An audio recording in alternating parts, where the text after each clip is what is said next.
Hey guys, it's Robin and welcome to Miss Robin's Nerd Life. And if you've been watching my vlogs, you might have noticed that I was really caught up in this whole storage cleanup thing. I totally forgot to mention something totally awesome. I went to see U2 out at Giant Stadium last week. Totally forgot to vlog about it at all. Just no mention of it at all. I thought I did, but I probably forgot to hit record because I was so nuts with the whole storage thing. And today I want to talk about the concert. Now, U2 is one of my all-time favorite bands. I've seen them twice. I saw the All That You Can't Leave Behind tour in 2001 and the Vertigo tour in 2005. Both times I saw them out in the Meadowlands Arena back when it was like the Izod. I don't know. They've rebuilt everything in the Meadowlands here in New Jersey, so I don't know what it was called back then anymore. Hi, Penny. Penny also is a big U2 fan. So this show was out in the stadium, which was really different than seeing it in the arena.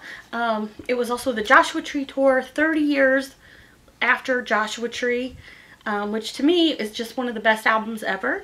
When I was in the 5th grade, I had this teacher in Catholic school who, instead of teaching us math or about religion or anything, she spent a lot of time talking about rock and roll, especially U2. That was her favorite band.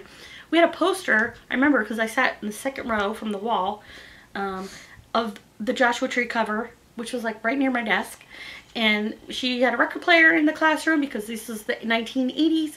And she would play things like Sun City and Band-Aid and Live Aid and Joshua Tree. And she introduced us to U2. And I remember getting the cassette from Columbia House Records back in the day, and I have always loved it. Now, a really funny thing is, I only ever listened to the first 3 tracks for like over a decade, where the streets have no name, With or Without You, Still Haven't Found What I'm Looking For.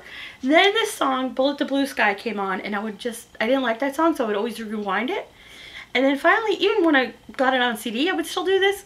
And then finally one day, I was listening to it, I think this was post-college, and I got through that track, and then I heard the next song, which is Running to Stand Still, and my mind was blown.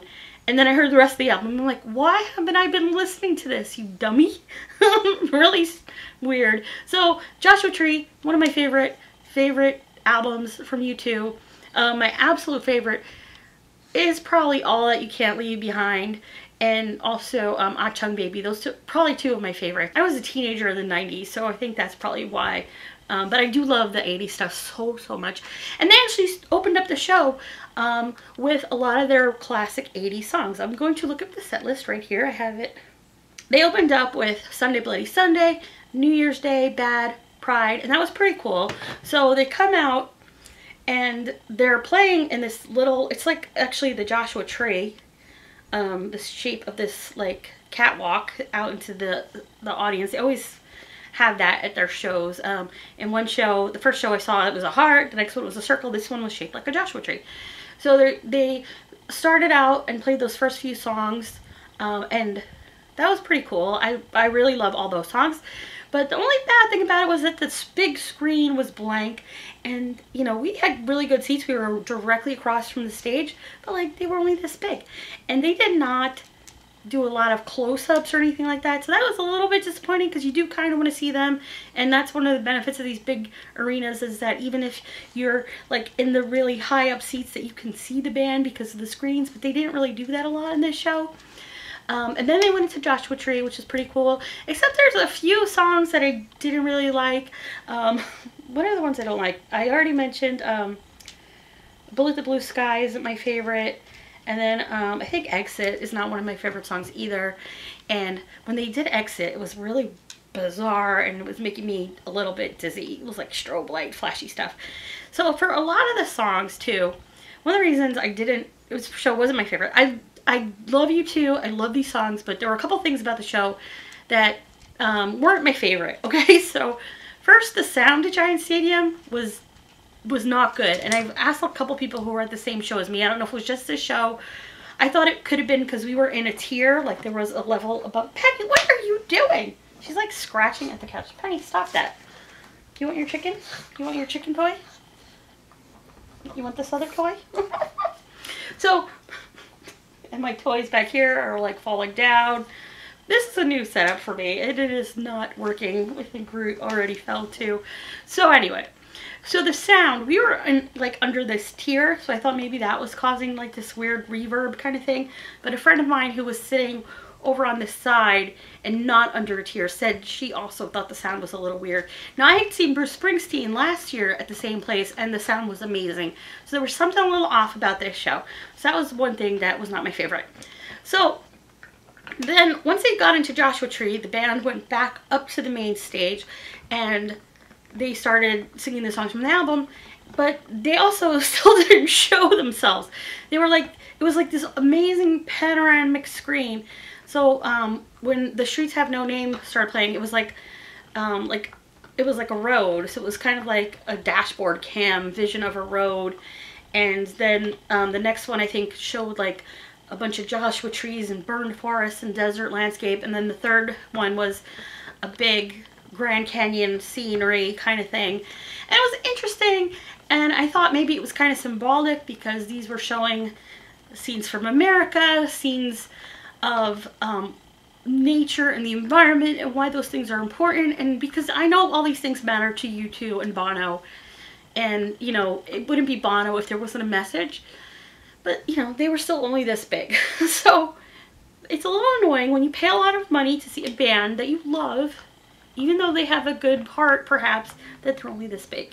And that is a little frustrating. I know other people were really upset about that. So then they did finally come up on the screen, maybe in Running to Stand Still. It might have been that song.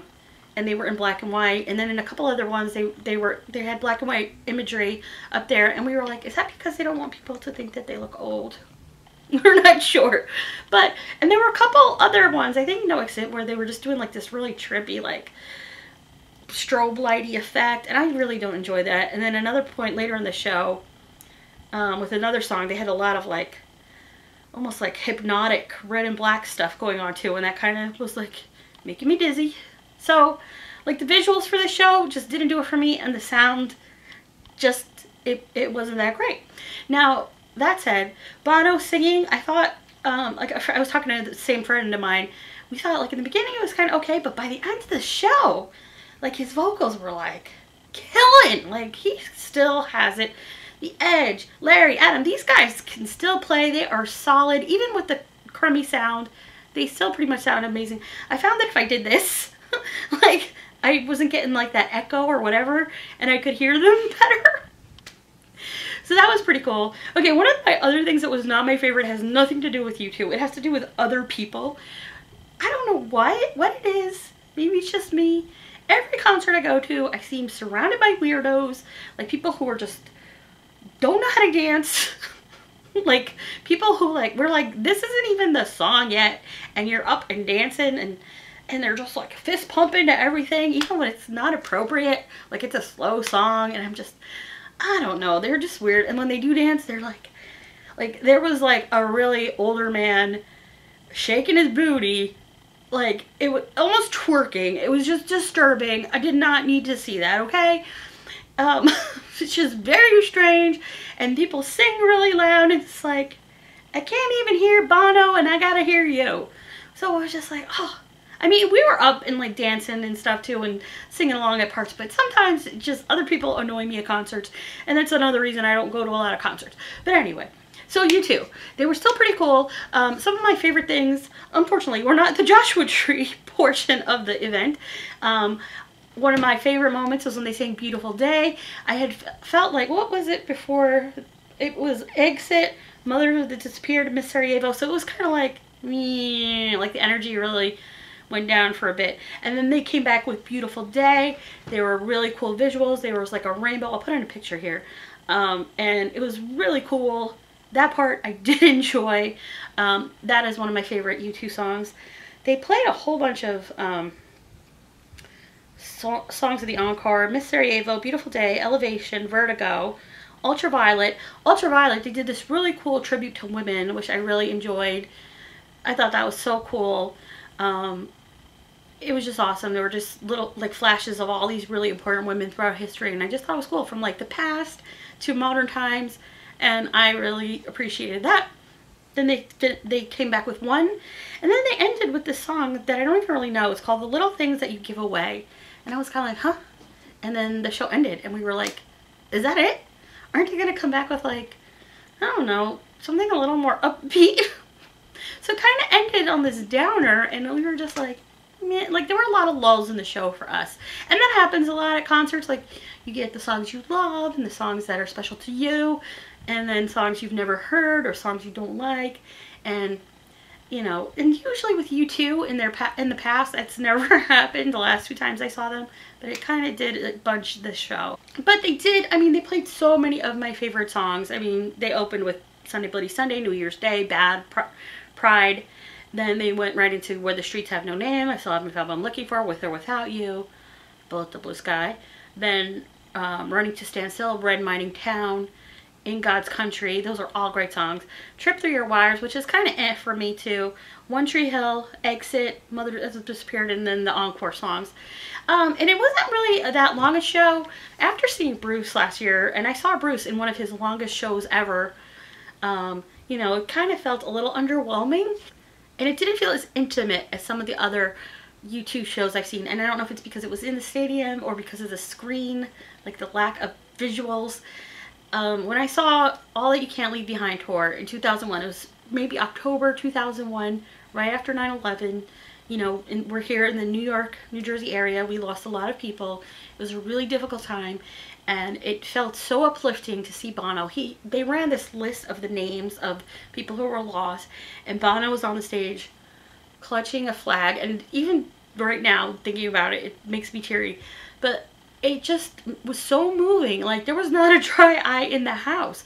And it felt like Bono was singing to every single, like to you. Like wherever you were sitting, you felt like Bono was singing to you. And you just did not feel that in this show. And that is part of Bono's charm. Like, he can make you feel like he is singing to you. But it just didn't happen in this show. I think it was just too vast. I mean, and like I said, maybe that's part of the message. The vastness of America. The vastness of, I don't know.